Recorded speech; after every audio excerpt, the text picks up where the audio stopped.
A Christmas Carol by Charles Dickens. Stave 5. The end of it. Yes, and the bedpost was his own, and the bed was his own, the room was his own, best and happiest of all, the time before him was his own, to make amends in. I will live in the past, the present, and the future, Scrooge repeated as he scrambled out of bed. The spirits of all three shall strive within me. Oh, Jacob Marley, heaven and the Christmas time be praised for this. I say it on my knees, old Jacob, on my knees. He was so fluttered and so glowing with his good intentions that his broken voice would scarcely answer to his call.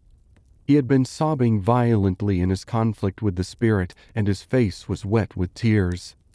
"They are not torn down," cried Scrooge, folding one of his bed curtains in his arms. "They are not torn down, rings and all. They are here. I am here. The shadow of the things that would have been may be dispelled. They will be. I know they will be." His hands were busy with his garments all the time, turning them inside out, putting them on upside down, tearing them, mislaying them, making them parties to every kind of extravagance. "I don't know what to do," cried Scrooge, laughing and crying in the same breath, and making a perfect loon of himself with his stockings. "I am light as a feather. I am happy as an angel. I am merry as a schoolboy. I am giddy as a drunken man. A Merry Christmas to everybody. A Happy New Year to the world. Hello there. Whoop, hello." He had frisked into the sitting room and was now standing there, perfectly winded. "There's the saucepan that the gruel was in," cried Scrooge, starting off again and going round the fireplace. "There's the door by which the ghost of Jacob Marley entered. There's the corner where the ghost of Christmas Present sat. There's the window where I saw the wandering spirits. It's all right. It's all true. It all happened. Ha, ha, ha!" Really, for a man who had been out of practice for so many years, it was a splendid laugh, a most illustrious laugh, the father of a long, long line of brilliant laughs. "I don't know what day of the month it is," Scrooge says. "I don't know how long I've been among the spirits. I don't know anything. I'm quite a baby. Never mind, I don't care. I'd rather be a baby. Hello, whoop, hello there." He was checked in his transports by the churches ringing out the lustiest peals he had ever heard. Clash, clang, hammer. Ding, dong, bell. Bell, dong, ding. Hammer, clang, clash. Oh, glorious, glorious. Running to the window, he opened it and put his head out. No fog, no mist. Clear, bright, jovial, stirring cold. Cold, piping for the blood to dance to. Golden sunlight, heavenly sky, sweet fresh air, merry bells. Oh, glorious, glorious. "What's today?" cried Scrooge, calling downward to a boy in Sunday clothes, who perhaps had loitered in to look about him. "Eh?" returned the boy, with all his might of wonder. "What's today, my fine fellow?" said Scrooge. "Today?" replied the boy. "Why, it's Christmas Day." "It's Christmas Day," said Scrooge to himself. "I haven't missed it. The spirits have done it all in one night. They can do anything they like. Of course they can. Of course they can. Hello, my fine fellow." "Hello," returned the boy. "Do you know the poulterers in the next street but one at the corner?" Scrooge inquired. "I should hope I do," replied the lad. "An intelligent boy," said Scrooge. "A remarkable boy. Do you know whether they've sold the prize turkey that was hanging up there? Not the little prize turkey, the big one." "What, the one as big as me?" returned the boy. "What a delightful boy," said Scrooge. "It's a pleasure to talk with him. Yes, my buck." "It's hanging there now," returned the boy. "Is it?" said Scrooge. "Go and buy it." "Walker!" exclaimed the boy. "No, no," said Scrooge. "I am in earnest. Go and buy it, and tell him to bring it here, that I may give them the direction where to take it. Come back with the man, and I'll give you a shilling. Come back with him in less than 5 minutes, and I'll give you half a crown." The boy was off like a shot. He must have had a steady hand at a trigger who could have got a shot off half so fast. "I'll send it to Bob Cratchit's," whispered Scrooge, rubbing his hands and splitting with a laugh. "He shan't know who sends it. It's twice the size of Tiny Tim. Joe Miller never made such a joke as sending it to Bob's will be." The hand in which he wrote the address was not a steady one, but write it he did, somehow, and went downstairs to open the street door, ready for the coming of the poulterer's man. As he stood there, waiting his arrival, the knocker caught his eye.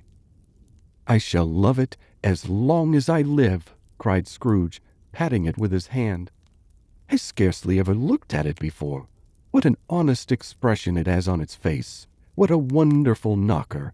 Here's the turkey. Hello! Whoop! How are you? Merry Christmas!" It was a turkey. He never could have stood upon his legs, that bird. He would have snapped 'em short off in a minute, like sticks of sealing wax.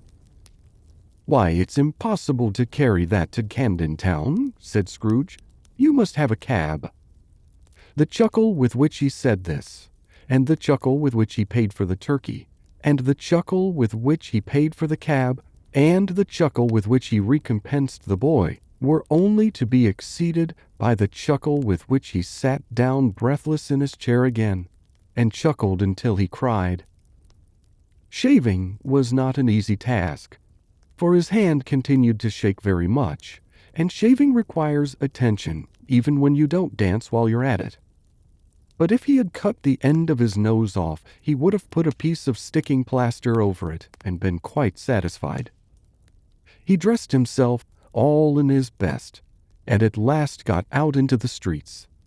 The people were by this time pouring forth, as he had seen them with the ghost of Christmas present, and walking with his hands behind him, Scrooge regarded every one with a delighted smile.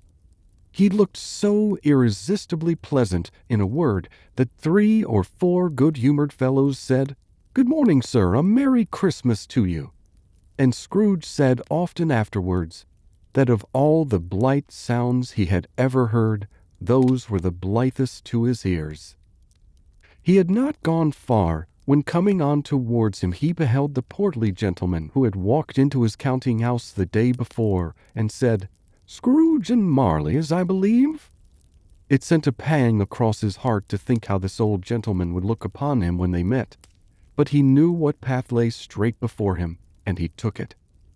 "My dear sir," said Scrooge, quickening his pace, and taking the old gentleman by both his hands, "how do you do? I hope you succeeded yesterday. It was very kind of you. A Merry Christmas to you, sir." "Mr. Scrooge?"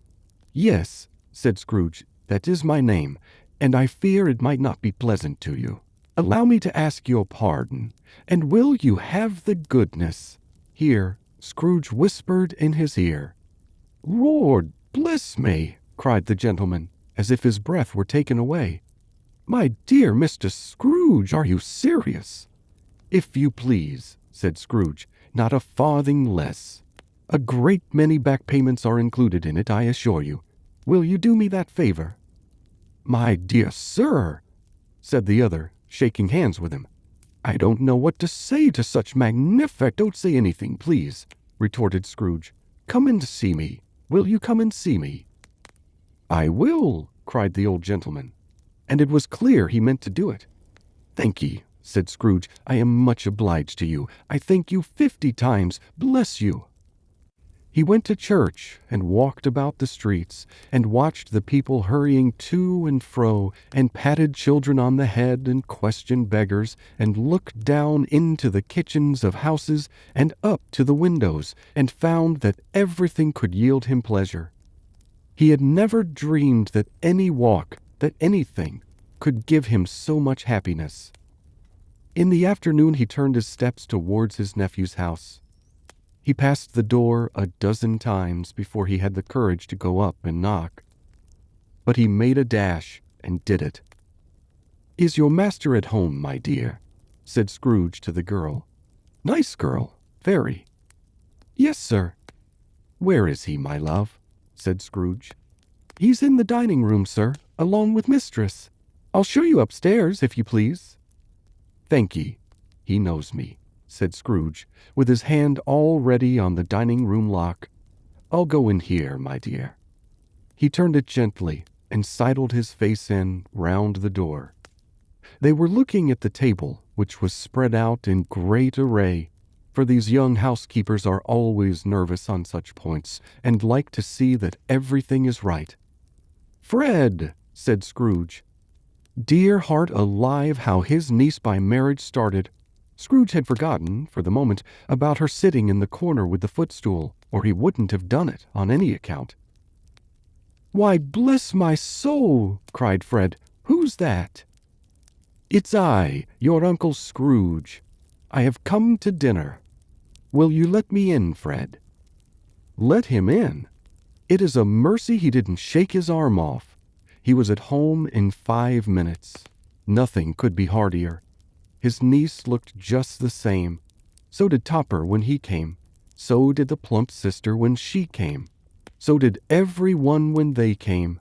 Wonderful party. Wonderful games, wonderful unanimity, wonderful happiness. But he was early at the office the next morning. Oh, he was early there. If he could only be there first and catch Bob Cratchit coming late. That was the thing he had set his heart upon. And he did it. Yes, he did. The clock struck 9. No Bob. 1/4 past? No Bob.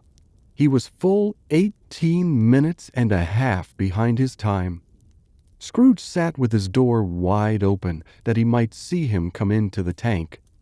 His hat was off before he opened the door, his comforter too.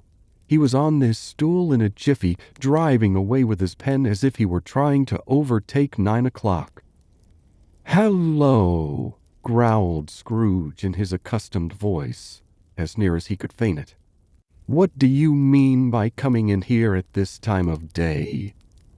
"I am very sorry, sir," said Bob. "I'm behind my time." "You are?" repeated Scrooge. "Yes, I think you are.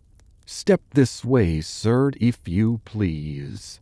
"It's only once a year, sir," pleaded Bob, appearing from the tank. "It shall not be repeated.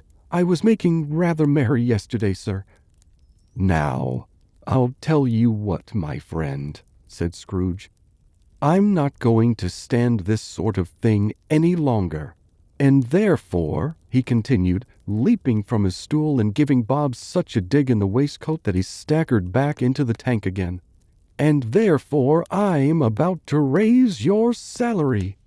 Bob trembled and got a little nearer to the ruler. He had a momentary idea of knocking Scrooge down with it, holding him and calling to the people in the court for help in a strait waistcoat.